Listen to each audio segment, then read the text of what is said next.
रैदास जी जो हैं ये धार्मिक थे कि परम धार्मिक थे? बताओ। परम धार्मिक। मीराबाई धार्मिक हैं कि परम धार्मिक हैं? परम धार्मिक। और हम धार्मिक हैं कि परम धार्मिक? हम धार्मिक हैं, हम परम धार्मिक नहीं हैं। अब रैदास जी, उनका काम क्या था?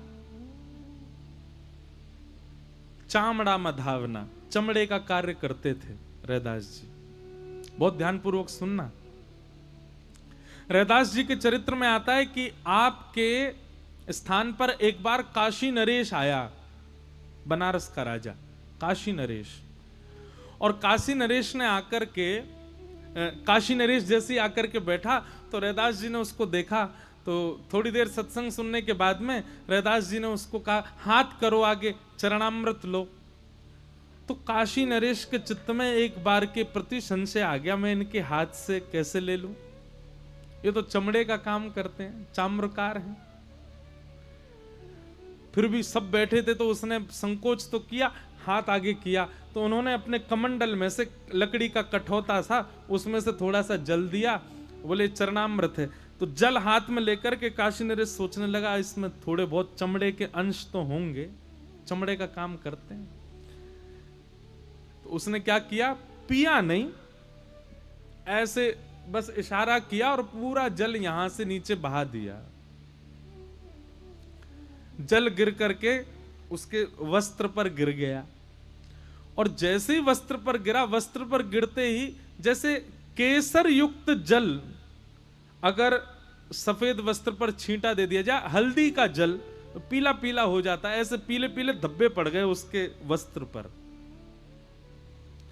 वापस आकर के राजा काशी नरेश ने अपनी जो अचकन पहन करके गया था, वो धोबी के यहां भिजवा दी। बोले इसको साफ करो, इसको बिल्कुल स्वच्छ करके भेजो। धोबी ने देखा कि ये इस पर धब्बा पड़ा है, पूछा सैनिकों से धब्बा कैसे लग गया? बोले कि वो रैदास जी ने चरणामृत दिया, राजा ने पिया तो वो वही गिर गया नीचे। धोबी ने उसको निकालने के लिए पहले तो खूब प्रयास किया, वो नहीं निकला। तो धोबी ने अपने मुख का प्रयोग किया, अपने दांतों से उसको कुरेदने लगा, जो पीले पीले धब्बे पड़े थे। तो उसके कारण उस चरणामृत का थोड़ा सा अंश धोबी के मुख में चला गया। और वो एक अंश मुख में जाते ही धोबी के नेत्र बंद हो गए। नेत्र बंद होते ही जैसे थोड़ी देर में खुले तो वो जिसको देखे उसमें उसको राम जी दिखने लगे। वो जिसका दर्शन करे उसमें साक्षात प्रभु श्री राम के दर्शन होने लगे।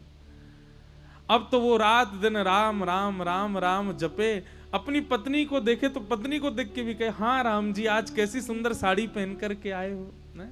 पत्नी कहे, ये क्या बोल रहे हो, तुमको हम में राम जी दिख रहे हैं? किसी अपने बालक को देखे, ओहो नन्हे से राम जी कैसे मधुर मधुर चल रहे हैं। किसी मोटे ताजे व्यक्ति को देखे तो उसको देख के कहे, राम जी ने खूब सारा भोजन कर लिया, कैसे धाम धुल्ला से घूम रहे हैं। किसी सांवले से व्यक्ति को देखे, ओहो राम जी कैसे सांवले, धूप में तप गए बेचारे। किसी गोरे को देखे, ओहो गोरे गोरे राम दिखे। सब में राम दिखने लगे। घर के लोगों ने कहा, भैया ये क्या हो गया है हमारे परिवार के सदस्य को? बोले जब से राजा की अचकन धोई है तब से ये राम ही राम कर रहे हैं। धोबिन गई राजा के दरबार में, बोले महाराज मेरे पति को बचाइए। बोले क्या हो गया? बोले आपकी अचकन आई थी धुलने के लिए, उसमें कुछ धब्बे लगे थे, रैदास जी के यहाँ आपने चरणामृत पिया था, उसके वो धब्बे थे। जब से मेरे पति ने उस धब्बे को दूर करने के लिए मुख से उसको थोड़ा सा स्पर्श किया है, तब से उनकी दृष्टि बदल गई, तब से उनकी वाणी बदल गई, तब से उनका स्वभाव बदल गया। वो सब में राम दिखते हैं, मुझको कहते हैं साड़ी वाले राम घूम रहे हैं। काशी नरेश ने जैसे ये बात सुनी, धोबी की जाकर के स्थिति देखी, वो जिद देख रहा है वहां राम जी दिख रहे हैं। काशी नरेश समझ गए। बोले मैंने रैदास जी के द्वारा दिए गए उस चरणामृत का अपमान किया और इस धोबी ने एक अंश मुख में धारण कर लिया, इसकी दृष्टि बदल गई। काशी नरेश फिर से गए रैदास जी के पास और रैदास जी के पास जाकर के और फिर से उन्होंने अब पिछली बार तो रैदास जी ने दिया था, अब की बार राजा बोला महाराज थोड़ा चरणामृत दे दो।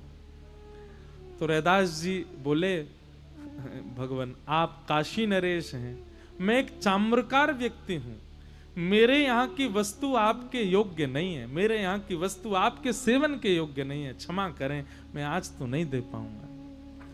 राजा के नेत्र सजल हो गए, क्षमा मांगने लगे, बोले भगवान मैं आपके रूप को जान नहीं पाया, मैं आपके भाव को समझ नहीं पाया, मैं आपकी स्थिति नहीं पहचान पाया, उसके लिए मुझे क्षमा करें। ये परम धार्मिक व्यक्ति का स्तर है। जात पात पूछे नहीं को, हरि को भजे सो हरि को हो। एक बात बताएं आपको, हम जातियों में व्यवस्थित कब तक हैं पता है? जब तक हम ठाकुर जी के नहीं हुए, जब तक हम कोई श्रेष्ठ नहीं बने। जैसे ही हम ठाकुर जी के हो जाते हैं, भक्ति के प्रवर्तक हो जाते हैं, भक्ति में श्रेष्ठ हो जाते हैं, फिर कोई नहीं पूछता कि आप ब्राह्मण हो, आप क्षत्रिय, आप वैश्य हो, आप शूद्र हो, कौन हो, आप जो भी हो आप श्रेष्ठ हो। इसलिए एक प्रकार से ये जाति भी ना, ये भी केवल हमारे लिए एक चैलेंज है।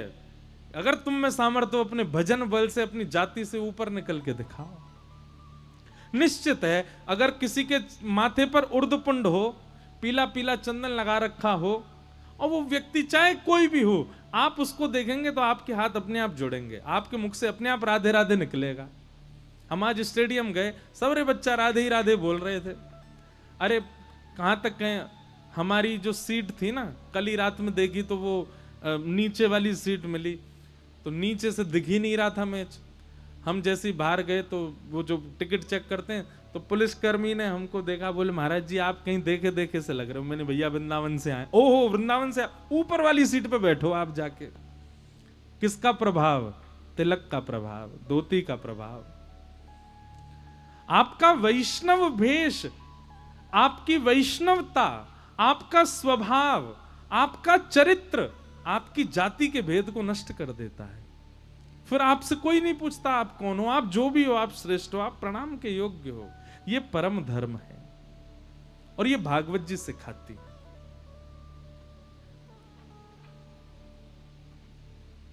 इसलिए भैया वैष्णव भक्त बन जाओ और अपनी जाति की बेड़ियों को तोड़ करके ऊपर निकल पड़ो, परम भागवत हो जाओ, परम वैष्णव हो जाओ।